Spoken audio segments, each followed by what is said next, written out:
Assalamualaikum murid-murid. Hari ini kita akan sambung yang kita dah belajar minggu lepas, masih di bawah tajuk Zaman Prasejarah. Bersama saya, Cikgu Raihan.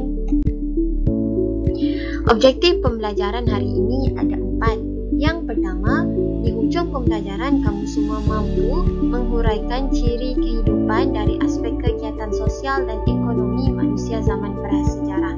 Kalau minggu lepas kita dah kenal keempat-empat tahap zaman prasejarah, minggu ni kita belajar pula kegiatan sosial dan ekonomi manusia pada zaman-zaman tersebut. Objektif yang kedua adalah kamu semua mesti mampu menghuraikan apa sumbangan teknologi zaman prasejarah kepada kemajuan inovasi pada masa kini. Dan objektif yang ketiga adalah kamu semua mampu menjelaskan sikap bersedia untuk menghadapi perubahan persekitaran. Bersedia ke tidak menghadapi perubahan persekitaran ni? Dan seterusnya, objektif yang terakhir adalah kamu semua mesti mampu menghuraikan apa kepentingan sumbangan zaman prasejarah terhadap peradaban negara. Objektif pembelajaran yang pertama iaitu kegiatan sosial dan ekonomi manusia zaman prasejarah. Baiklah, ada 4 tahap kan? Tahap yang pertama adalah tahap zaman Paleolitik. Okey, ini kegiatan sosial zaman-zaman ini. Manusia pada zaman Paleolitik hidup secara nomad dalam kelompok kecil. Nomad ni maksudnya berpindah randah. Mereka tak pandai hidup menetap dan tempat mereka diam adalah di dalam gua. Mereka juga mahir menggunakan api. Seterusnya, pada zaman Mesolítik, mereka masih juga hidup secara nomad dalam kelompok kecil. Namun ada perubahan dari segi tempat tinggal. Kalau Paleolitik, mereka hanya pandai tinggal di dalam gua, tapi Mesolítik, mereka sudah tinggal di dalam pesisir pantai, sudah pandai hidup di muara sungai. Dan seterusnya, Neolitik. Tengok, Neolitik, mereka ni sudah mula hidup menetap dalam kelompok yang besar.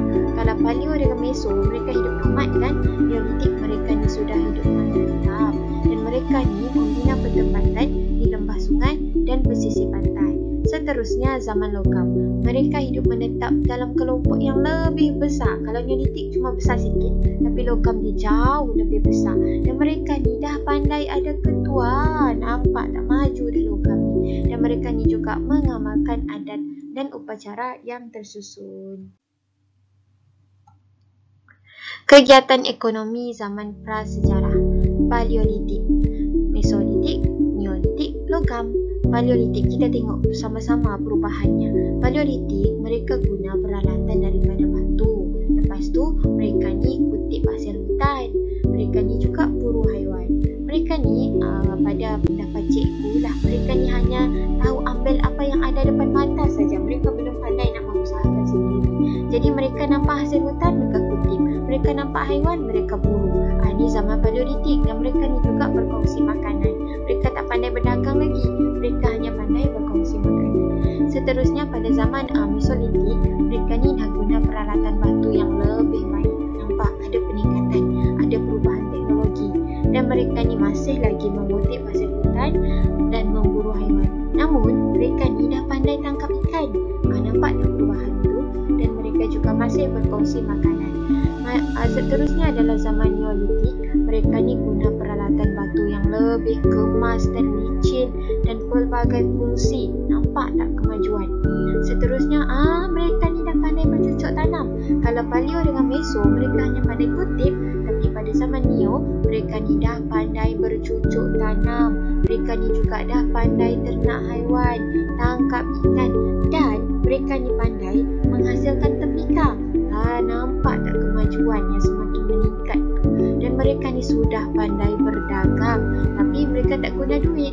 Mereka berdagang secara tukar barang. Contohnya, saya nak nasi. Okey, saya bagi kamu ikan. Macam tu. Ke nasi beras. Mungkin macam itulah. Seterusnya Logam. Logam ni mereka dah guna peralatan yang dibuat daripada logam. Kalau sebelum ni hanya guna peralatan batu, tapi pada zaman Logam mereka dah pandai guna peralatan logam. Dan mereka ni juga menjalankan aktiviti perdagangan dan mereka juga menjalankan aktiviti berlayaran.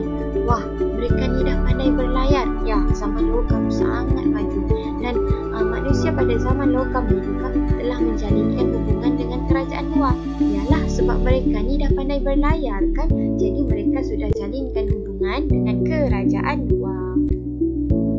Objektif pembelajaran yang kedua iaitu perkembangan teknologi dalam kehidupan manusia.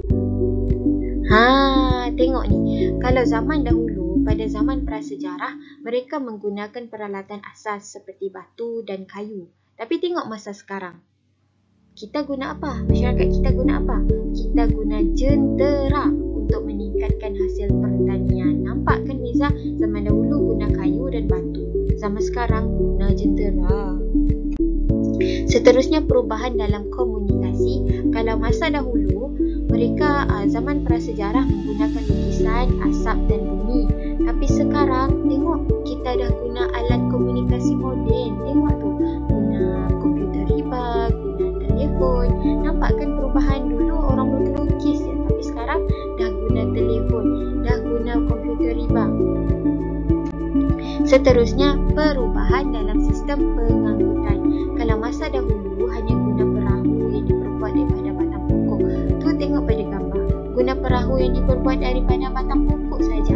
Tapi sekarang kita dah menggunakan kapal yang lebih selamat dan menjimatkan masa.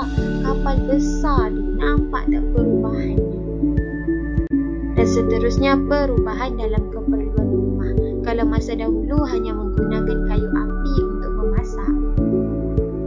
Tapi sekarang menggunakan dapur elektrik yang lebih mudah dan selamat. Kita pun tak mudah terbakar sebab kita guna dapur elektrik kan. Nampak tak perubahan? Ni cikgu nak tanya. Nampak tak banyak perubahan yang telah berlaku dalam persekitaran kita? Adakah kamu bersedia untuk hadapi perubahan tersebut? Bersedia atau tidak? Selepas ni mungkin lebih banyak lagi perubahan. Jadi kita ni mesti bersedia terhadap setiap apa saja perubahan persekitaran. Lepas ni, cikgu nak ajak kamu fikir. Cikgu nak ajak kamu fikir apa kepentingan sumbangan zaman prasejarah kepada peradaban negara.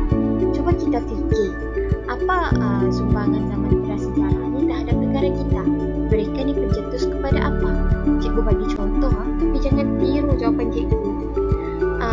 Zaman prasejarah ni merupakan pencetus kepada penggunaan api. Kalau zaman prasejarah tak pandai guna api, kita sekarang pun mungkin tak pandai guna api juga. Jadi itu adalah antara kepentingan sumbangan zaman prasejarah kepada peradaban negara. Nanti cikgu nak kamu fikir sendiri. Kamu ikut kreativiti fikiran kamu jawab di lembaran latihan yang dah cikgu edarkan. Baiklah, terima kasih. Itu sahaja. Sebagai peringatan, sila jawab lembaran latihan yang telah cikgu kepilkan, cetak dan tampal dengan kemas pada buku latihan sejarah. Saya tak nak kamu tampal sebarang, tapi saya nak kamu tampal dengan kemas, gunting dan tampal dengan kemas. Sekiranya tidak mempunyai pencetak, kamu boleh menyalin latihan tersebut.